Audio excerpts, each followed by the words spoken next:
The stone floor of the holding chamber was cold enough to pull heat through the soles of Mara Voss's feet, and she had long since stopped trying to keep warm.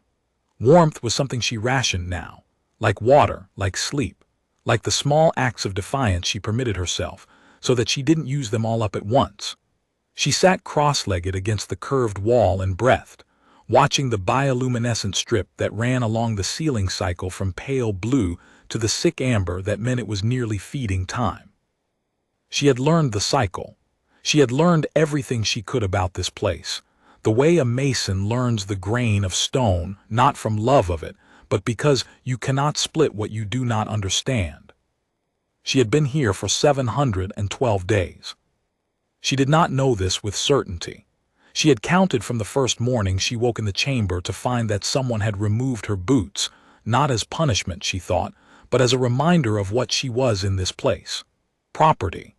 The days were marked by the amber cycling of the light, which was not perfectly regular. The Veth, she had come to understand, did not organize time the way humans did.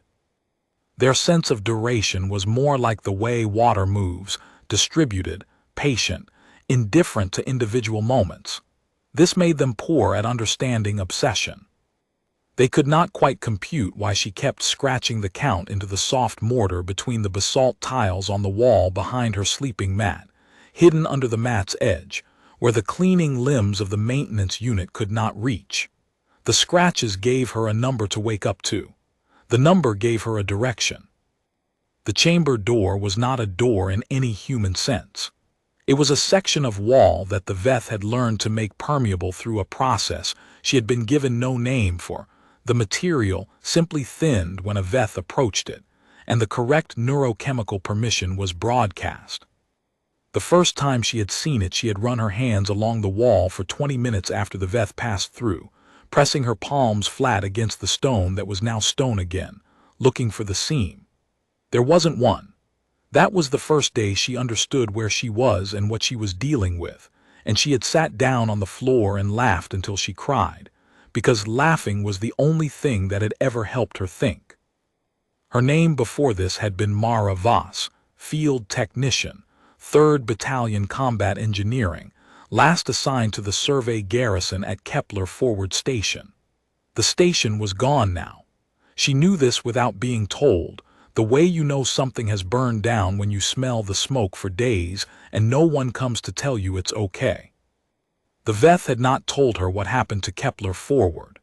They had simply put her here, in this chamber, with food that tasted of nothing but calories and water that came through a seam in the wall and light that cycled amber and blue in its strange, inhuman rhythm, and they had come to study her. That was the word she had arrived at after months of observation. Study. Not imprison, not torture, not break. Those were things you did to a person you were afraid of, or a person you wanted something from, or a person you hated. The Veth who came to observe her, there were 3 of them with any regularity. She had named them in her head, though they had not offered names, did not do any of those things. They brought her materials when she seemed to need them. Paper, eventually, and something like charcoal. Medical instruments she was permitted to examine if she showed interest. When she had disassembled a pressure monitor and rebuilt it in 40 minutes using only her thumbnail and a strip of fiber pulled from the seam of her uniform, the one she called pale had stood very still for a long time afterward, the way a person stands when they are revising an estimate. That had been the day she understood she was not a prisoner. She was a demonstration. Mara Voss was 31 years old, born in Hanover, the daughter of a civil engineer who had raised her on the principle that you do not complain about a problem you haven't yet tried to fix. She was 5'7", with the kind of lean, functional build that comes from years of carrying equipment rather than training for it. Her hair was dark brown, and she had cut it herself with a shard of basalt she had persuaded out of the wall during her 17th day of captivity, when it had started to get in her eyes, and she needed to be able to see clearly. She had not cried once since the first day, though she had come close. The night she found the scratch marks of a previous occupant on the wall near the floor, a different kind of tally, marks that stopped at an irregular number, not a round one. Whoever made them had not chosen to stop counting. She had pressed her fingers to those marks for a long time. Then she had gone back to her own marks and counted them again, and felt something settle in her chest like a counterweight dropping into place. The door opened on the 712th day.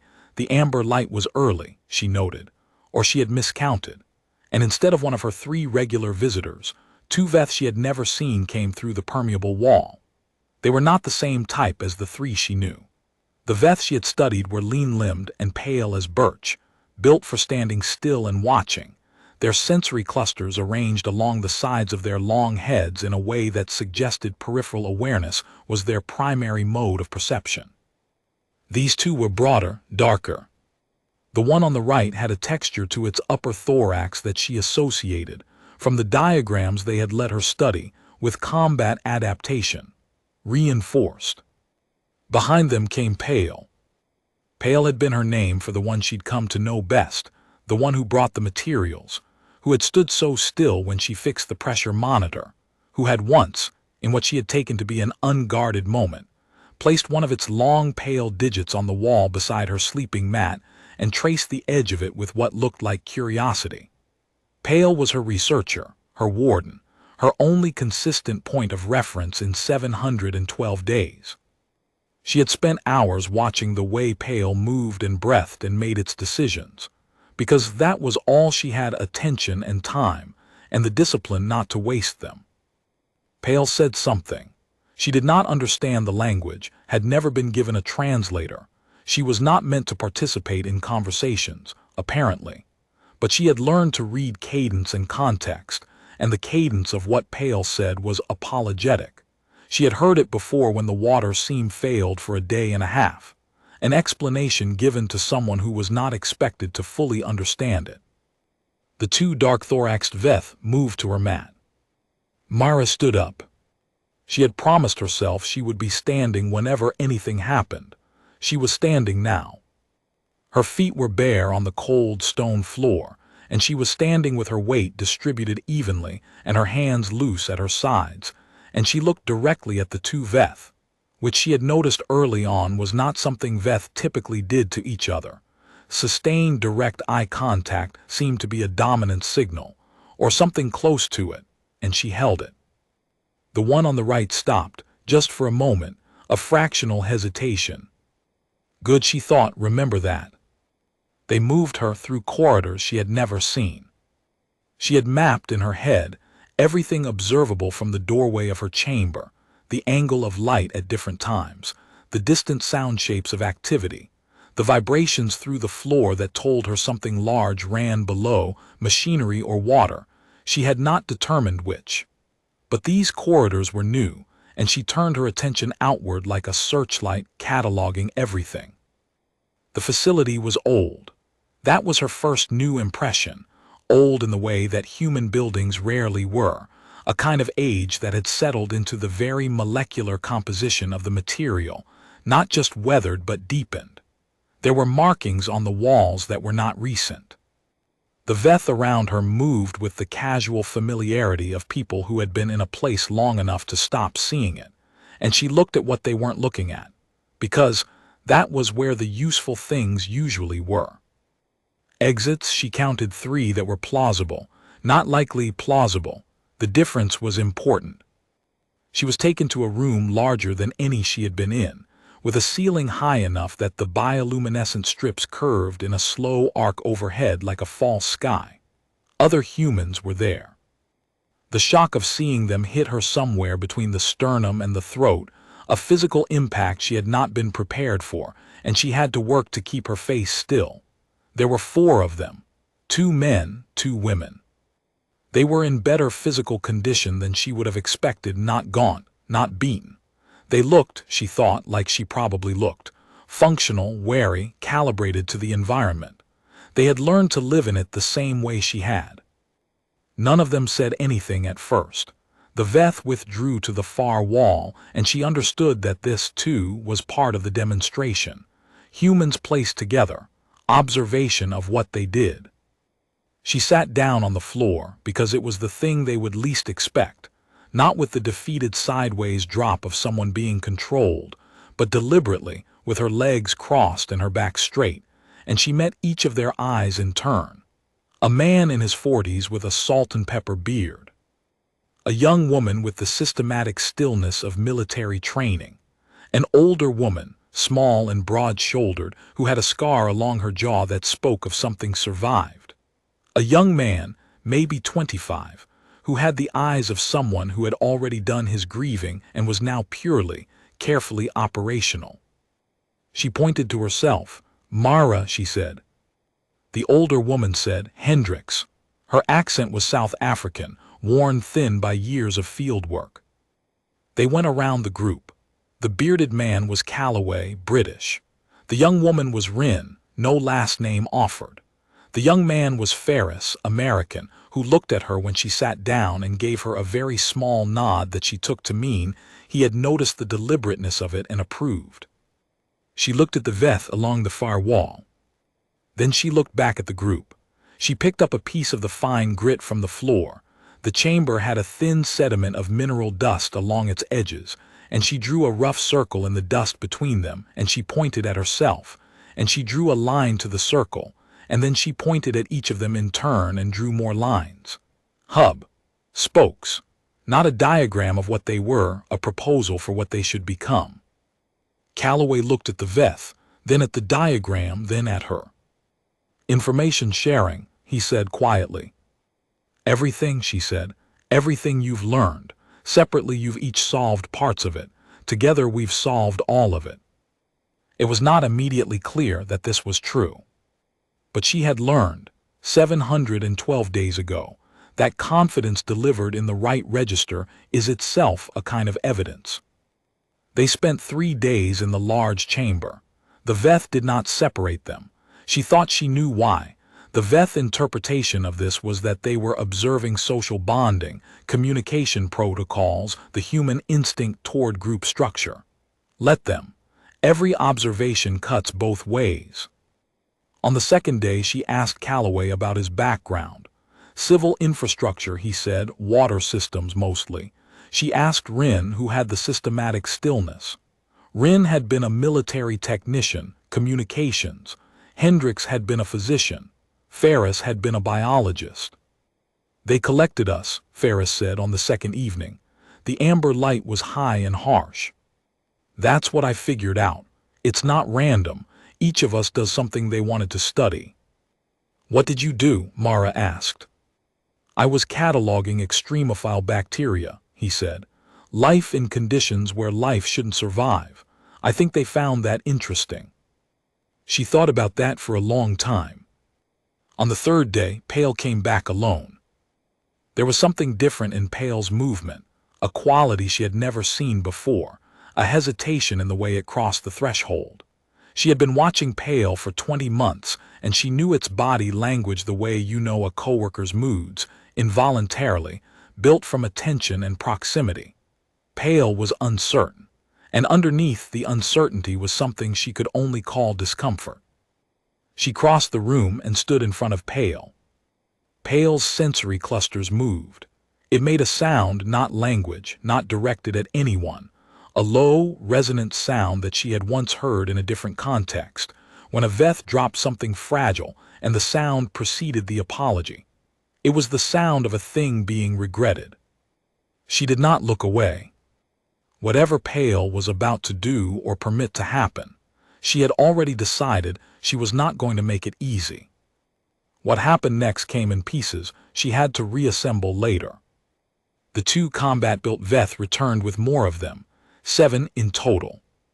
The 5 humans were separated, and she was taken through a corridor she hadn't seen, into a smaller chamber with equipment she recognized in approximate terms. It was for measuring neurological activity, adapted in ways that were strange to her but functionally comprehensible. The way a foreign language is still recognizable as language. She had been in something like this before, early in her captivity. She had assumed it was medical assessment. Now she understood it was baseline establishment. They were measuring what she had been. They wanted to compare it to what she would become. She sat in the chair because she was still choosing her battles, still rationing her defiance, and she looked at the equipment and she thought, this is the moment you've been building toward for 715 days. Do not waste it. The examination lasted 2 hours. She cooperated entirely. She answered what she could answer. She performed the cognitive tasks they set.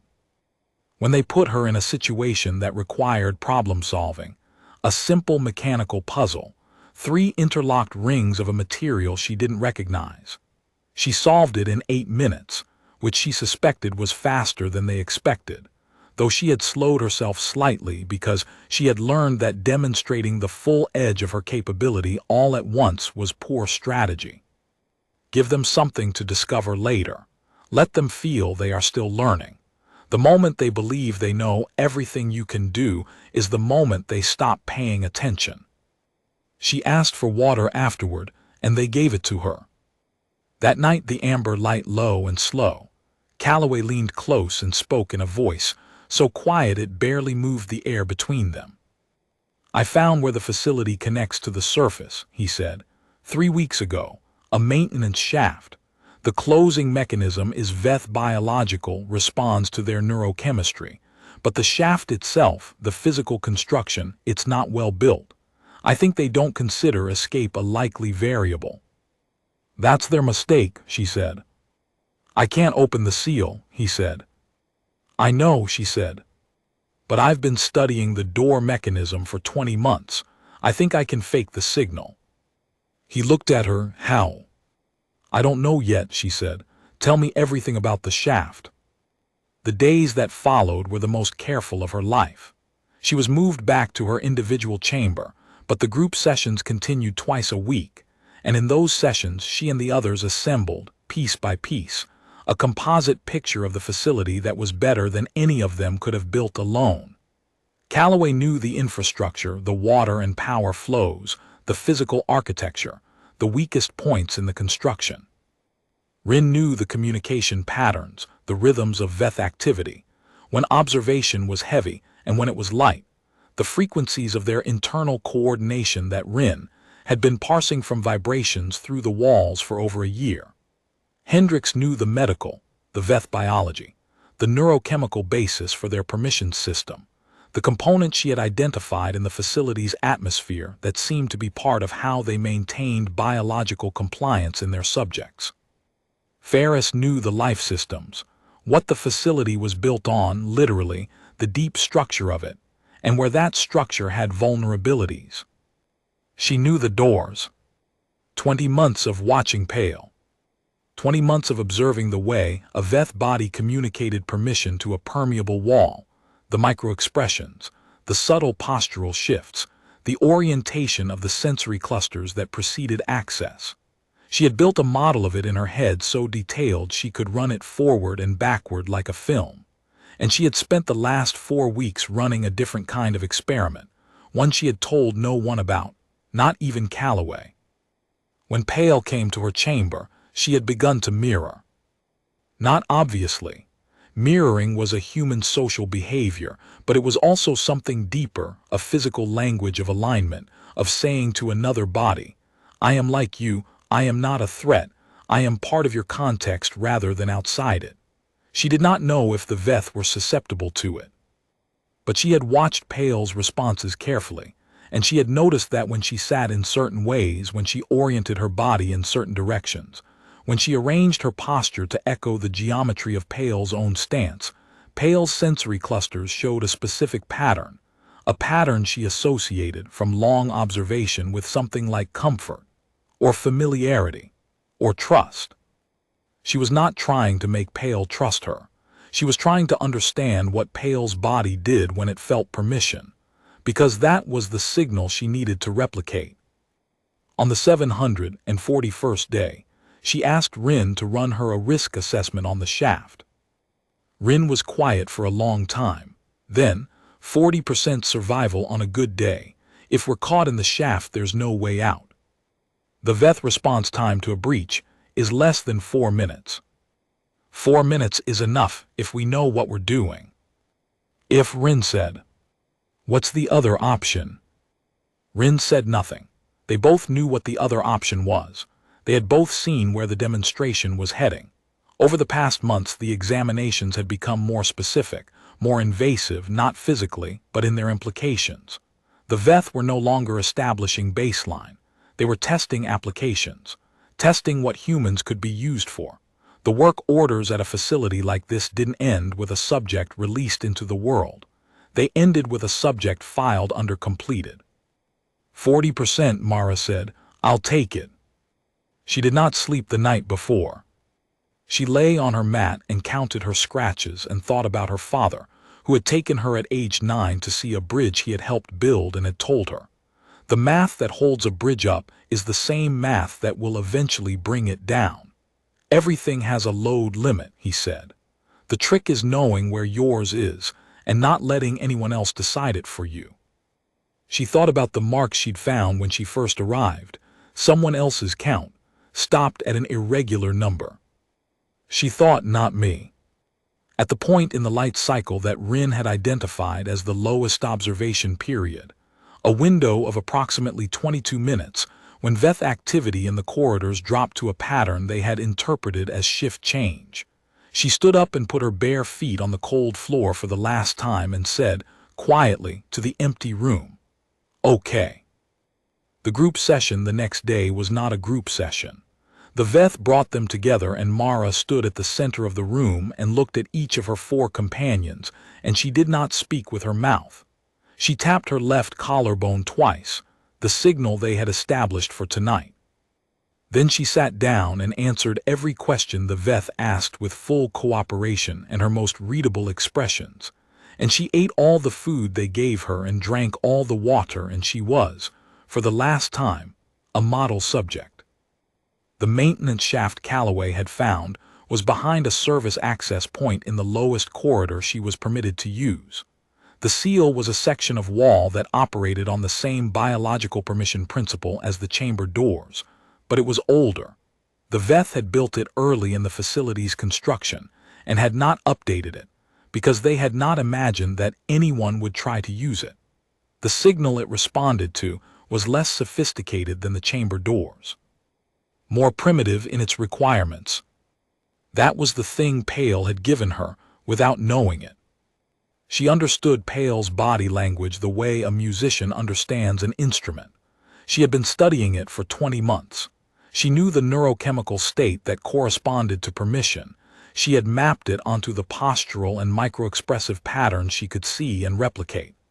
What she was about to do was not magic, and it was not technology. It was something older than either. She walked to the maintenance shaft seal at 2:17 in the light cycle, with Ferris at her right shoulder and Hendricks at her left and Calloway and Rin behind them, and she stood in front of the wall and she breathed out slowly, and she became Pale. Not an impression, not a performance. She had spent 20 months learning what permission felt like in another body. She had mirrored it so many times in such fine detail that she could run the physical state from memory. The postural geometry, the orientation of her face, the particular calibration of her muscles that said, in a language the wall was listening for, that she belonged here, that she was safe, that she was allowed. She felt the wall begin to thin. It was the strangest sensation of her life. The material going from solid to something that was not quite liquid but no longer entirely resistant, a quality she had no good word for, a yielding. She did not pause to examine it. She pushed through, and the others followed, and the shaft was exactly what Calloway had described. Narrow, old, not well built, with a gradient that suggested it rose toward the surface. The light in it was chemical rather than bioluminescent, a faint blue-green from the rock itself. A mineral property, Ferris had told her, common to the planet's geology. They went up. 22 minutes, that was the window. She counted the seconds in her head the way she had counted the days, each one a mark in the mortar, each one a distance traveled. They moved fast and quiet, Rin at the back watching the shaft behind them, Ferris in the lead with his biologist's sense of the structure's weak points, Calloway mapping the route in real time and correcting their course twice when the shaft branched. Hendrix moved beside her without speaking, and once, when Mara's foot slipped on a wet section of shaft floor, Hendrix caught her arm with a grip like a dock cleat and said nothing, and Mara said nothing, and they moved on. At 18 minutes they reached the surface seal. This one was different, newer, heavier, with a more complex permission structure. She stood in front of it and felt the cold of it against her face. They were close to the surface now, the temperature dropping, and she breathed and tried to find the state she needed and felt it slipping. The environment was wrong. The physical conditions she had practiced in were her chamber, warm and controlled. Up here, in the cold and the dark and the thin chemical light, she could not fully inhabit the geometry she had built. She stood there for 30 seconds and did not open the seal. Ferris said quietly, "Mara." "I know," she said. 24 minutes. She closed her eyes and she stopped trying to be pale.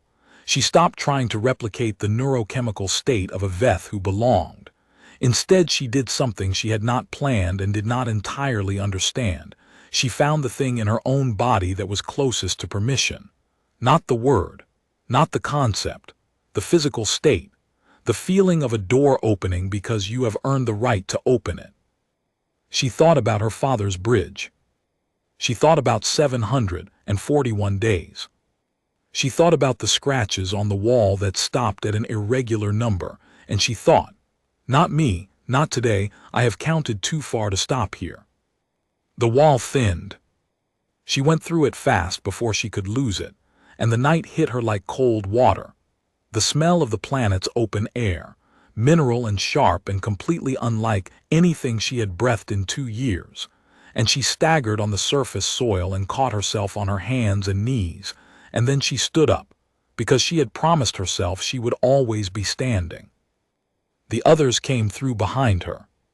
She counted them, 1, 2, 3, 4, all of them. Calloway made a sound that was not quite a laugh and not quite a sob, a short compressed noise that contained the entire architecture of 2 years in a small room, and then he stopped and got himself back, and they all stood in the night air of an alien planet and looked at a sky that was wrong in every detail. Too many stars, too close, no moon, the wrong color at the horizon, and it was the most beautiful thing Mara Voss had ever seen in her life. "Which way?" Rin asked. "Away," Mara said. "Everything else we figure out as we go." They moved.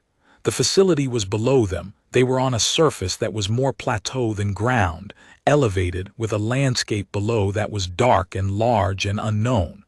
No human infrastructure, no transponder signals, nothing she recognized. That was fine. You did not need a map if you had a direction, and her direction was simple, farther from there. They ran. For the first hour they ran, because the Veth response window was real, and she did not intend to be caught on the plateau. Then they walked, when the ground became uneven and the footing uncertain. Ferris fell twice on the mineral-slick outcroppings and both times got up without complaint, which was the moment she understood that he had chosen, at some point, to be the person who got up twice as many times as he fell, and she was glad of him. Dawn was not like human dawn. The sun, not their sun, she reminded herself, not the sun, a sun, came up at a different angle and turned the sky a range of yellows that had no name in any language she spoke. Hendrix stopped walking for a moment and looked at it, and Mara watched her face and saw something there that she recognized from the inside. The private, silent accounting of a person who had been certain they would not see another morning, and was now revising that certainty. "My daughter's name is Amal," Hendrix said, not to anyone in particular. No one answered. It wasn't a question or a request. It was a statement of the kind you make when you have kept something locked away for a long time, and the door has finally opened, and the thing can come out into the air. "Tell me about her," Mara said. Hendrix told her. They were 3 hours from the facility when the pursuit started. She heard it before she saw it, the low structural vibration she associated with Veth transit vehicles, a frequency below audible range that she felt through the soles of her feet. She had learned that frequency in the chamber, through the floor, and she had cataloged it. And now she was standing on rock that carried it the same way. "They're moving," she said. Rin was already scanning the horizon. Southwest, 2 vehicles, maybe 3, based on the frequency spacing. "They expected this," Ferris said. "They expected escape wasn't likely," Mara said. "That's different." She looked at the terrain ahead, ridge, boulder field, then a drop into what Ferris said was most likely a waterway based on the mineral signatures they'd been crossing. Callaway. "Can you use the water?" "For cover," he thought about it. "If it's deep enough, yes. Changes the tracking frequency. The Veth sensors read chemical signatures, water disperses them." "Then we go for the water." They went for the water. It was deeper than expected, waist deep in the center, cold enough to make Hendricks gasp, but it was flowing, and the chemical dispersal was real. She could feel the change in the tracking vibrations when they entered it, a confusion in the pattern that told her the vehicles had lost them or were searching. They moved downstream for 20 minutes before she permitted them to come out, and then only onto bare rock, not soil, because soil held prints. It was in the boulder field 3 hours later that she found the grave. It was not a human grave. It was too large, and the materials used to mark it were Veth, the small crystalline objects embedded at its head, which she had seen in the facility as objects of significance, the way you see the same symbol often enough to know it matters without knowing why. But the person kneeling in the rock dust beside it was not Veth. She was an orc. Mara had never seen one in person. The photographs in military briefings did not do justice to the scale of them. She was over 2 meters tall, broad-shouldered, with the double-jointed limbs that the briefings had described as a product of atmospheric pressure adaptation, and the deep green-gray pigmentation of the equatorial subspecies. She was wearing clothes that were plainly not manufactured, rough, patched, layered against the cold. She was pressing both palms flat against the turned soil of the grave, and she was making a sound that Mara did not need to understand linguistically to understand. She had heard that sound once in a hospital corridor, when a family came out of a room without the person they had gone in with. The woman's name, Mara would learn later, was Vreth, not her actual name, a use name, the kind of designation given in cultures where your real name is kept private and sacred, shared only with those you trust entirely. Vreth had been on this planet for 11 months, brought in a Veth acquisition sweep that had taken apart the Orc survey team she was part of. Of 12, she was the only one who had survived the first 3 months. The others had not been prepared for the environmental conditions. She had been prepared by a life of field work in difficult terrain, and she had survived, and she had been studied, and she had ultimately been released into the wilderness around the facility when the Veth completed their assessment of her, which was not mercy, Mara understood, but the biological equivalent of finishing a note and setting it down. No further use. The grave was Vreth's mother. Her mother had been held in the facility for 7 months before the illness took her. Vreth knew the illness by its Orc name, a respiratory failure common in low-humidity atmospheres to which her people had no adaptation. The Veth had not been cruel about it. They had been indifferent, which was worse. They had watched it happen with the same careful attention they gave everything, cataloging the deterioration, and when it was complete, they had given Vreth the body to dispose of as she chose. But Vreth did not know this planet's burial customs. She had no tools appropriate for digging. She was alone in a wilderness, grieving in a culture that required witnesses for the rites of passage, and she had no witnesses. Mara had no words in the Orc language. She had a handful from the briefing materials, basic, transactional things, nothing sufficient to the moment. She stood at the edge of the boulder field, watching Vreth's shoulders move with the sound she was making, and she felt something sharp and simple in her chest, and she made a decision. She walked forward. Callaway caught her arm. "We don't know if she's hostile." "She's burying her mother," Mara said, and kept walking. She came to the edge of the grave and stood there, and Vreth looked up at her, eyes pale in a dark face, red at the rims from crying, a fury in them and a grief and a challenge. And Mara met them, the same way she had met the gaze of the two combat Veth on day 712. Directly, without flinching. She pointed to the grave. She pointed to Vreth. She made the gesture she had seen in the facility, the one the Veth used when acknowledging something significant had occurred, a thing she had repurposed in her own mind as the gesture for witness. Vreth stared at her for a long time. Then she moved aside, just slightly to make room. Mara knelt down in the rock dust beside the grave, and after a moment she heard the others settling behind her, Calloway, then Rin, then Ferris, then Hendricks, all of them kneeling in the cold alien soil of a planet none of them were from, around the grave of a woman none of them had known, bearing witness in the only way available to them.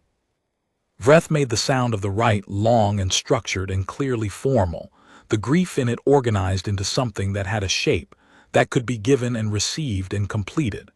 The others were still. The yellow sun moved a small distance across the wrong sky. The vibrations from the Veth vehicles were distant now, diffuse, confused by the rock and water. When it was finished, Vreth sat back on her heels and was quiet for a moment. Then she reached into her coat and produced something that it took Mara a moment to identify. A length of rope, tightly woven, with a set of navigational knots that the briefings had described as a dead reckoning tool, an Orc technology of considerable sophistication, capable of storing positional memory in the arrangement of its fibers. She held it out. She knew the way to the relay outpost, Calloway said quietly from behind Mara. Or she's saying she does. Vreth looked at Mara. She said something in her language. It was not the transactional things from the briefings. Mara did not know the words, but she knew the register, the same register as her father telling her about load limits and the math of bridges. This is the thing that matters. Pay attention. Mara reached out and accepted the rope. There were 12 days between the grave and the relay outpost. 12 days of hard travel across terrain that was beautiful in ways none of them had adequate vocabulary for, the mineral formations that caught the alien sunlight and threw it back in colors that did not exist in the human spectrum, visible to Vreth in their full complexity, and to the humans only at the edges of their perception, a sense of something seen without quite being seen.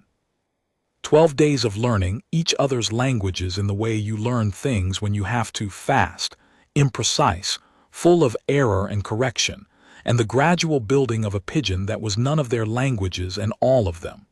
Ferris had the best ear.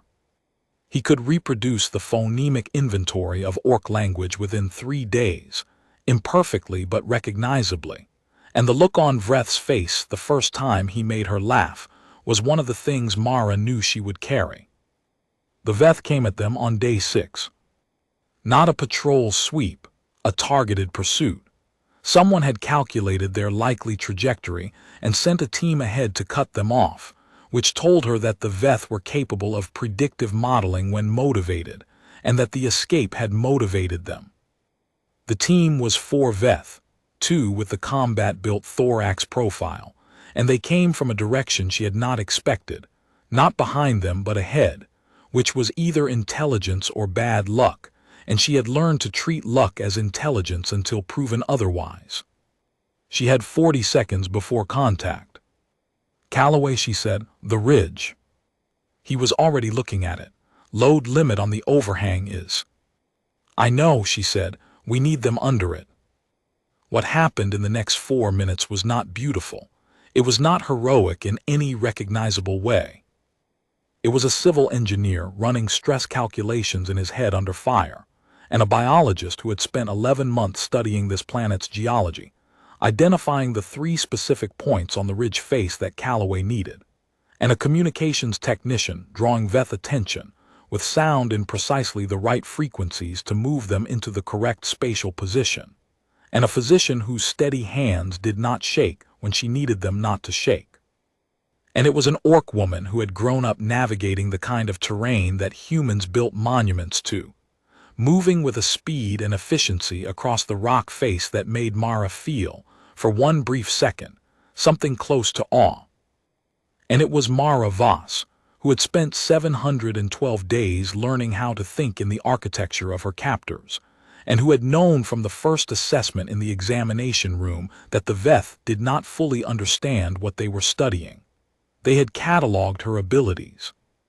They had not understood how she used them, not as separate tools but as a system, not as individual capacities but as the interlocked rings of a puzzle, solved not by breaking any single ring, but by finding the geometry in which they all moved together. The overhang came down in the right place, at the right time for the right reasons. Nobody died. She was clear about that afterward, not from sentiment but from information. She knew what dead Veth meant for pursuit intensity, and she chose the outcome that bought more distance rather than more bodies. The Veth were buried to their upper thoraxes in collapsed rock, uninjured but contained, and she knew from the vibration through the ground that the transit vehicles were changing course toward them, which gave her group approximately 9 minutes. They ran. On day 9, she asked Vreth about the orc burial rites. Vreth sat with the rope navigational tool in her lap, and was quiet for a while in the way that Mara had come to understand, meant she was composing something carefully, finding the pigeon words for a thing that mattered. My mother, she said, in the rough new language they were building together, was the one who taught me the way, the rope, the knots. She turned it in her hands. You cannot give a person who is gone the full right, not without witnesses who knew her, but, she paused, the part you gave her, the witnessing, that is not nothing. It was all I had, Mara said. It was enough, Vreth said. It counted. On day 12, they found the relay outpost. It was not much. A Veth installation, in fact, a signal relay point that the Orc navigational rope had led them to as the nearest point of technological infrastructure. But Calloway could work with infrastructure. He had been looking at Veth technology for 2 years, and Ferris had been studying it for nearly as long, and Rin had been parsing its communication patterns for 14 months, and what they built in the relay station over the next 31 hours was not pretty, and it used materials in ways the materials had never been intended to be used, and it almost failed twice, once because of Calloway's bad knee acting up at a critical moment, and once because they ran out of one specific material and had to derive a substitute from mineral compounds Ferris, identified in the station's environmental seals. But it worked. The signal went out on a frequency that Rin had identified months ago in the dark of her chamber as the band used by human deep space comm relays. It was not a clean signal. It was not a standard format. It was something the receiving station, wherever it was, would have to interpret, and interpretation took time, and time was the one thing they were not certain they had. Pale came on day 34. Alone, no escort, no combat-built companions. Pale came to the relay station where they had been sheltering, because it was Veth infrastructure and the Veth knew exactly where it was, and she had always known that, and she had been watching for it. And Pale came through the permeable section she had identified in the wall 6 days earlier, and it came alone. She met it in the main room. Pale stood across from her, and its sensory clusters moved in the pattern she associated with extended processing, something complex being considered. The others were behind her, and Vreth was to her left, and the alien planet's light came through a gap in the station roof and lay on the floor between them like something neutral, like a fact. Pale made a sound. She knew enough of the language now, Ferris's ear and Rin's memory and 34 days of necessity, to understand pieces of it. Not all. Enough. Pale said, "We made a mistake." Pale said, "We thought we understood what you were." Pale said, "We were wrong about the purpose." She considered this for a long moment. The amber light, except it was sunlight now, real sunlight from a real sky. The cold floor, except it was station material, not her chamber stone. The same Pale who had traced the edge of her sleeping mat with what looked like curiosity, who had stood very still when she fixed the pressure monitor, who had made the sound of regret when the two broad-thoraxed Veth came to move her. "What did you think we were?" she said. Pale's clusters moved again. The answer came in pieces she had to assemble. A demonstration, an argument, proof of concept for a position within Veth governance about whether certain categories of life were worth cataloging or eliminating. She and the others had been the evidence in that argument, evidence that the category was worth cataloging. The program had been funded by the cataloging faction. When the program was complete, when the evidence was assembled, the argument would be made.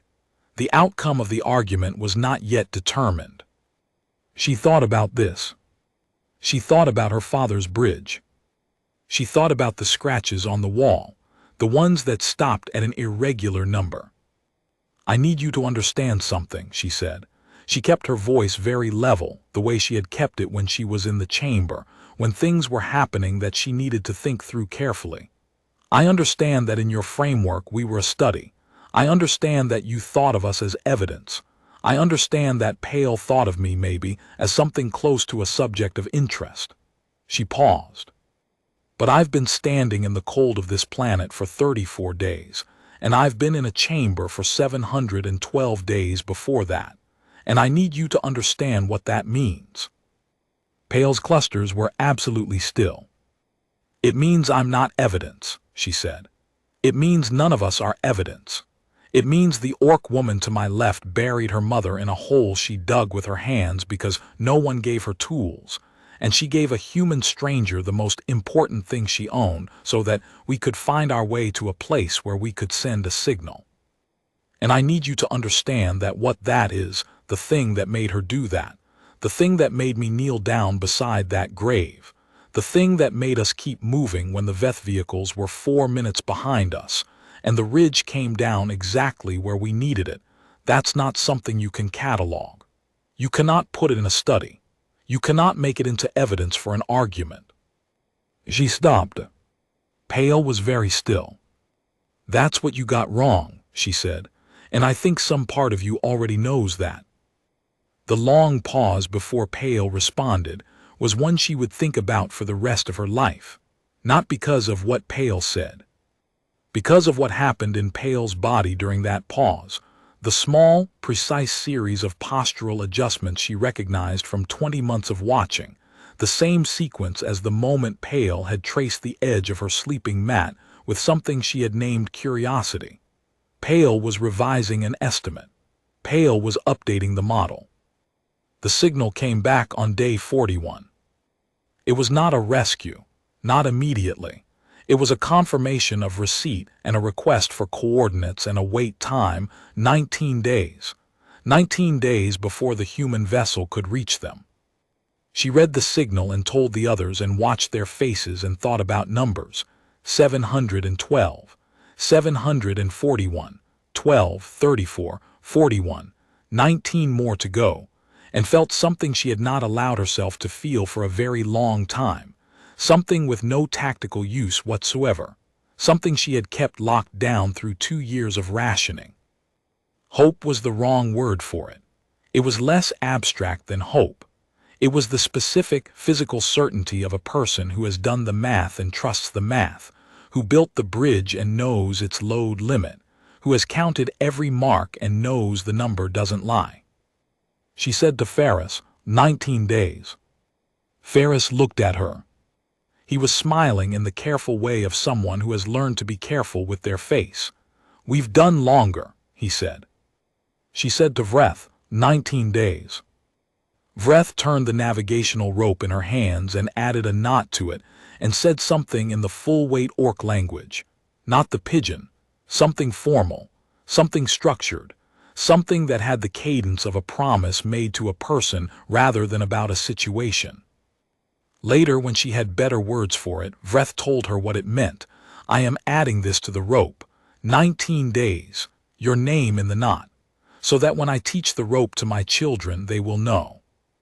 The sky was wrong in every detail. The sun was not hers. The ground was alien mineral, and the stars were too close, and there was no moon, and the colors were not the colors of home. She was standing on the outside of a Veth relay station on the 40th day after her escape, and she had 23 words of Orc language, and a civil engineer with a bad knee, and a biologist who had stopped counting the times he fell, and a communications technician who could hear the frequency of a planet, and a doctor with a grip like a dock cleat, and an alien woman who had handed her the most sacred thing in her possession without knowing her name. She was 31 years old, born in Hanover, the daughter of a civil engineer. She had 19 days. She looked at the alien sky, and she felt the ground through the soles of her feet, still cold, still foreign, still entirely itself, and she thought, I know this feeling. I have known it for 712 days. The cold floor in the morning, and the count on the wall, and the decision, made again every single day, to be the person who gets up. 19 days was nothing. She had already done the time.